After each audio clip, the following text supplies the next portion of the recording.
नागपूर जबलपूर राष्ट्रीय महामार्गावर भरधाव वाहनाच्या धडकेत एका नर बिबट्याचा मृत्यू झाल्याची धक्कादायक घटना समोर आली आहे।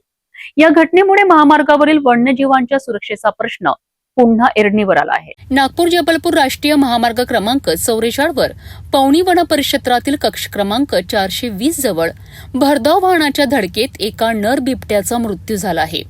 ही घटना 27 जुलै रोजी रात्री सुमारे 11:30 वाजताच्या सुमारास घडली। प्राथमिक माहितीनुसार मृत बिबट्या अंदाजे 2 ते 3 वर्षाचा होता।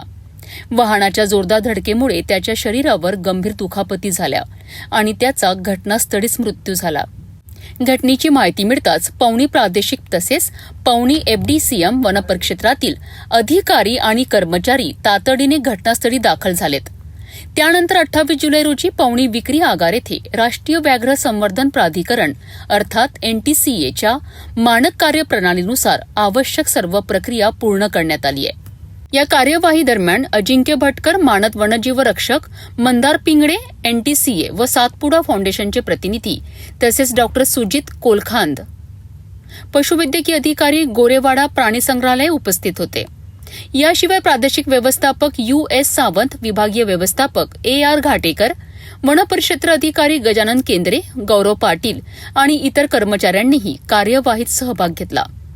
या प्रकरणाचा पुढील तपास सहाय्यक व्यवस्थापक ST राठोड यांच्या मार्गदर्शनाखाली सुरू असून या घटनेमुळे राष्ट्रीय महामार्गावर वन्य प्राण्यांच्या सुरक्षेसाठी अधिक प्रभावी उपाययोजना करण्याची मागणी पुन्हा जोर धरू लागली आहे। नागपूर जबलपूर महामार्गावरील या घटनेने वन्यजीव संरक्षणासमोरील आव्हाने पुन्हा अधोरेखित केली आहे। महामार्गावर वन्य प्राण्यांच्या सुरक्षित हालचालींकरिता आवश्यक उपाययोजना करण्याची मागणी आता अधिक तीव्र होत आहे।